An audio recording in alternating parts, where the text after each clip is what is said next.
बिस्मिल्लाहिर्रहमानिर्रहीम। आज हमारा 11th लेक्चर है न्यूक्लियर फिजिक्स का। हमारे आज के लेक्चर का टॉपिक है लिक्विड ड्रॉप मॉडल। बेसिकली इसमें हम ये चीज़ देखेंगे कि न्यूक्लियस और जो लिक्विड का एक ड्रॉप होता है वाटर का, वो किस तरह से सेम है। पहला पॉइंट जो क्लियरली नज़र आ रहा है, सिंपल हर इंसान देख सकता है कि दोनों की स्फेरिकल फॉर्म है। ड्रॉप ऑफ वाटर भी स्फेरिकल फॉर्म में होता है और कंपोज ऑफ न्यूक्लियॉन्स होता है। इसी तरह लिक्विड का जो ड्रॉप है वो भी स्फेरिकल फॉर्म में है और वो कंपोज है मॉलिक्यूल्स का, कंपोज ऑफ मॉलिक्यूल्स है। इसके बाद इसकी चंद और 7 इस तरह की इम्पॉर्टेंट सिमिलैरिटीज़ हैं जिसकी बेस पे लिक्विड ड्रॉप ऑफ मॉडल है कि न्यूक्लियस और ड्रॉप ऑफ लिक्विड सेम होता है। पहला पॉइंट ये है कि न्यूक्लियस और लिक्विड ड्रॉप जो है both of them contain large number of particles. ये दोनों large number of particles contain कर रहे होते हैं कि लिक्विड का जो ड्रॉप है वाटर का वो भी बहुत सारे उसमें मॉलिक्यूल्स जो हैं वो होते हैं, और जो न्यूक्लियस होता है इसमें भी प्रोटॉन न्यूट्रॉन बहुत सारी चीज़ें मिलकर उस न्यूक्लियस को बना रही होती हैं। सेकेंड पॉइंट ये है कि ये दोनों होमोजीनियस हैं और इनकम्प्रेसिबल हैं। इनकम्प्रेसिबल मतलब कंप्रेस नहीं हो सकते, और होमोजीनियस मतलब उनकी जो बॉन्डिंग है वो सेम है।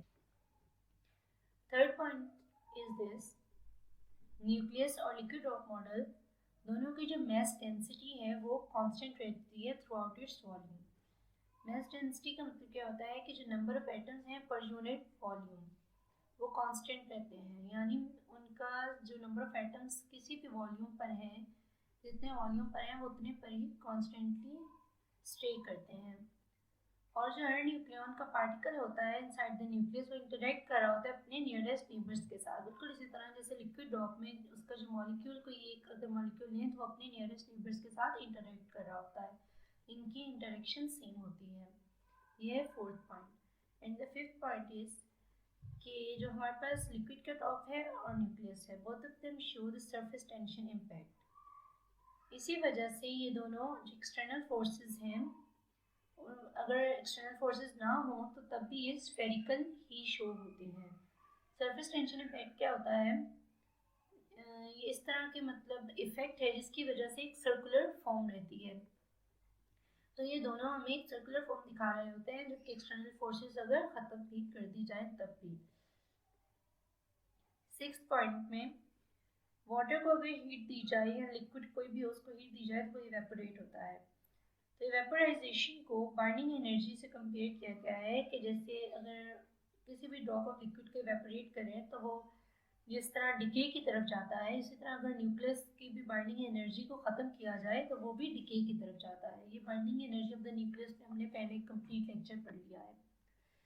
इसके बाद जो हमारे पास लिक्विड का ड्रॉप होता है उसको through the process of the fusion एक स्मॉलर वन मॉलिक्यूल में उसको डिके किया जा सकता है या कन्वर्ट किया जा सकता है, और इसी तरह फ्यूजन के थ्रू उसको दो स्मॉल ड्रॉपलेट्स को जोड़ के एक बड़ा ड्रॉप बनाया जा सकता है through the process of fusion. तो इसी तरह हमने अपने प्रीवियस लेक्चर में न्यूक्लियस का पढ़ा था कि न्यूक्लियस में फ्यूजन और फ्यूजन के प्रोसेसेस हो रहे होते हैं। तो ये हैं 7 इस तरह की सिमिलैरिटीज़ जिनकी वजह से न्यूक्लियस को लिक्विड ड्रॉप ऑफ मॉडल से कंपेयर करके स्टडी किया जा सकता है।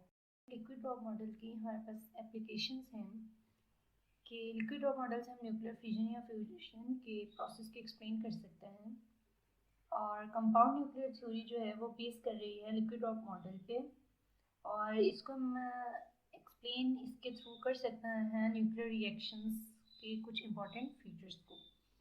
और न्यूक्लियस की जो स्टेबिलिटी है वो भी लिक्विड ड्रॉप मॉडल से चेक की जा सकती है कि न्यूक्लियस कितना स्टेबल है या नहीं है, अनस्टेबल कंडीशन में है। और लिक्विड ड्रॉप मॉडल से हम कलेक्टिव मोशन को किसी भी चीज़ के स्टडी कर सकते हैं। हमारे पास लिक्विड ड्रॉप मॉडल की 2 लिमिटेशंस हैं कि इसको हम किसी भी लाइटर न्यूक्लाई पे अप्लाई नहीं कर सकते। अगर न्यूक्लियस लाइट है तो उसको इससे कंपेयर नहीं किया जा सकता, क्योंकि उसमें भी हमारे पास surface energy, coulombic energy effect, volume energy effect और सिमेट्रिक एनर्जी का जो इफेक्ट है वो नेग्लिजिबल हो जाता है, यानी ख़त्म हो जाता है। सेकेंड जो लिमिटेशन है वो ये है कि लिक्विड ड्रॉप मॉडल हमारे पास पैरिटी और एंगुलर मोमेंटम को या न्यूक्लियस की एक्साइटेड स्टेट्स को ठीक से एक्सप्लेन नहीं करता। एक वर्ड है पैरिटी। पैरिटी का मतलब होता है कि स्टेट्स का इक्वल होना या कंडीशंस का इक्वल होना। ड्रॉप मॉडल की हमारे पास ये 2 ही लिमिटेशंस हैं जो बेसिकली स्टडी की जाती हैं। ये था हमारा आज का lecture liquid drop model. I hope आपको ये टॉपिक क्लियर हुआ होगा। अगर आपकी कोई भी कन्फ्यूजन हो तो आप कमेंट सेक्शन में पूछ सकते हैं। वीडियो को लाइक करें, कमेंट करें, शेयर करें और चैनल को ज़रूर सब्सक्राइब करें।